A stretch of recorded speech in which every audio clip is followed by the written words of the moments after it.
Қысқасын айтқанда, тісім ауырды. Бүгін жексенбі, қаңтар айының керемет күні. Далада қар жауып тұрды. Или маған солай көрінді. Мен үйде YouTube қарап отырдым. Бірінші видео күлкілі болды. Екінші видео қорқыныш, үшінші видео қайғылы болды. Төртінші видеоға келгенде загрузка болып қалды. Мен түсінбей қалдым. Мен ашуландым. Загрузка аяқталғанын күттім. Қарным аша бастады. Жейтін бір нәрсе әкелуге кеттім. Холодильникті аштым. Жейтін нәрсе іздей бастадым. Менің тәбетім қашып кетті. Холодильникті жаптым. Мен сөренің жанынан өтіп бара жаттым. Сол кезде көзіме бір нәрсе түсті. Мен ешқашанда тәттілерден бас тартпаймын. Мен тезірек YouTube көруге асықтым. Мен жайғасып алдым. Мен видеоны қостым. Вафли көріп отырып YouTube жедім. YouTube көріп отырып вафли жедім. Вафли жедім, торт жедім, кәмпит жедім, шоколад жедім. Жоқ, мен шөлеп кеттім. Мен су іштім. Су тісіме салқын тиген сияқты, тісімді ауыртып алған сияқтымын. Еще артынан тупой сияқты шоколад жедім. Тістедім. Қатты тістедім. Маған қытыр теткен дауыс естілді. Мен түсінбей қалдым. О, жоқ. Тісім орнынан босап кеткенін байқадым. Мен қорқып кеттім. Тістерім түсіп қалса бомж ұқсап қаламын ғой. Сосын барлығы мені бомжды ойлап қалады ғой. Сосын достарым мені борияда мазақтайды ғой. Тиктокерлер сосын мен туралы прикол шығарады ғой. Бүкіл елдің алдында масқара боламын ғой.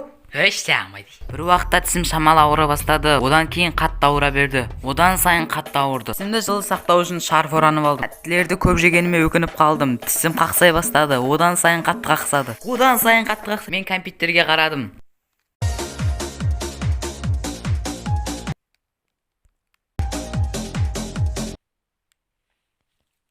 Мен ауырып, жаным қиналып жатқан кезде мамам кеп қалды. Ол маған былай айтты. Не болған саған? Ал мен мамама былай жауап бергім келді. Тісім ауырып жатыр. Бірақ мен былай жауап бердім. Тісім ауырып жатқан сияқтысың. Мамам менен былай сұрады. Неден ауырып жүр ол тісің? Мен мамама айттым. Жаңа кішкене конфет жеп едім, содан ауырып жатқан сияқты. Бекер айттым. Абайламайсың ба енді? Мамам негіз маған былай айтқысы келген. Басын істей ме? Иттің баласы, иттің баласын. Мамамның маған ұрыспаған себебі менің тісім ауырып қиналып жатқанда ол менің көңіл күйімді құртқысы келмеді. Мамам маған айтты. Онда қазір тіс жұлдыртуға барамыз. Мен негізі тіс жұлдыртудан қорқам. Жұлдырғым келіп тұрған жоқ. Сондықтан мамама қорыққанымды білдірткім келмеді. Мен бұл проблемадан құтылатын сылтау іздей бастадым. Сабаққа дайындалу керек маған. Тамаша. Мамам маған айтты. Қазір каникул емес пе? Блин, каникул екенін ұмытып кетіппін ғой. Басқа сылтау табу керек, басқа сылтау. Огородты суғару керек. Не сылтау енді мынау? Далеко, осы жерден шаруаң бітті. Ты попал, енді тіс жылтыртуға барасың. Стоматологқа көрінесің. Тісіңді ауыртып жылады. Жарайды онда. Өзің біл. Да, ну. Мамам қалайша еш нәрсе айтпады. Мен тісті емдеудің басқа жолдарын қарастыра бастадым. Ол үшін ойлану керек.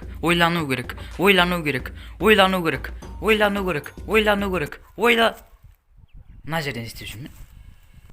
Мен бұл өмірде интернет деген нәрсе бар екенін ұмытып кетіппін. Ғаламтордан тіс ауруын басатын тәсілдерді көрдім. Аузымда тұзбен шайдым, болмады. Тісімді ысқылап жудым, болмады.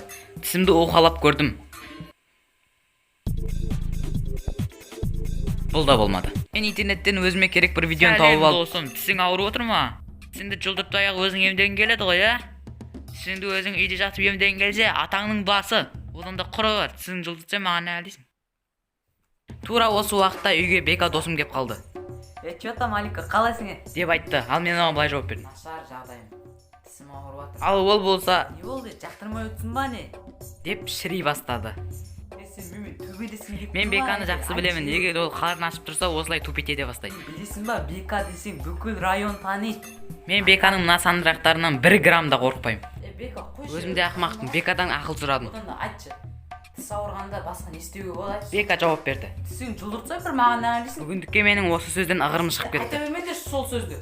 Тіс жұлдыртқым келмейді деп тұрмын ғой. Бека енді өзінше маған құтырайын деді. Бергеш бері. Бека маған қарай атылып жүгіріп келе жатты. Ал маған бәрібір болды. Бека жүгіре берді. Менің әдеттегідей тісім ауырып отты. Бека келді де жағымнан салып қалды.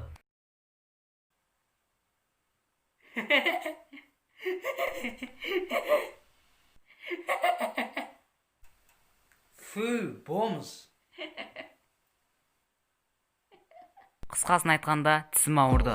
Ей досым, видеоға лайк басып, арнаға тіркелуді ұмытпа. Келесі видеоны уақытында көру үшін колокольчикті басып қой. Келесі кездескенше.